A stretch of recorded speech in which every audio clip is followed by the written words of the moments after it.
பண்ணியும் ஆட்சி அமைக்க முடியும். 20% ஓட்டு வாங்கணும், 26 எம்எல்ஏ வந்தாங்க, ஆட்சி அமைக்க முடியும். ஒரு அமைப்பு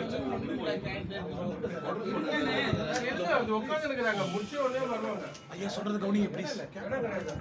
இந்த புரட்சிக்கு அப்பாற்பட்ட புரட்சி உங்களுக்கு கற்பனே பண்ணல. வாங்கதே வெற்றி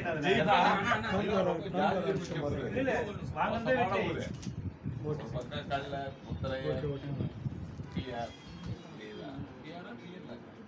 பிஆர் தான் 99% பிஆர் தான். அந்த தொகுதி ஒரு அபூர்வமான தொகுதி. 1900 சீட்டு வாங்கதே வெற்றி இல்ல. நான் ஃபர்ஸ்ட் 57ல அவங்க கக்கன் வந்து எம்எல்ஏ. அதான் சீட்டு வாங்கதே வெற்றி. மொத்த பேரும் வந்துரும். ஆமா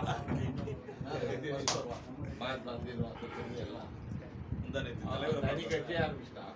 இந்த தலைவரை பார்த்தோம்ல ராகுல்ஜி, அப்படியே என்ன கண்கலங்க வச்சுட்டாரு.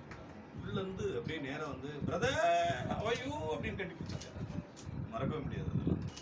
அவருக்கு அந்த அளவுக்கு எப்படியா இருக்கும்போது ஒவ்வொரு முறையும் சோனியா காந்தி காரில் ஏற்றி தான் வருவார்.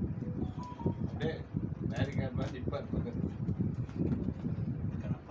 12 வருஷம் ரொம்ப கஷ்டப்பட்டாச்சு.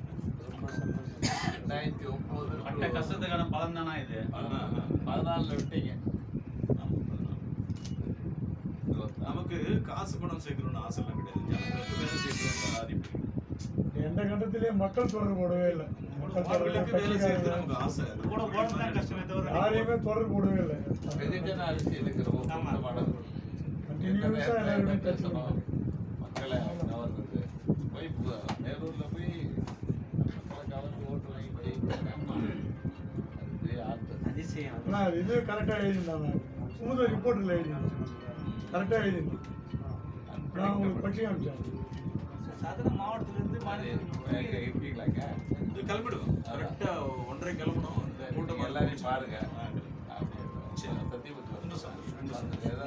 சரிங்க. சரிங்க.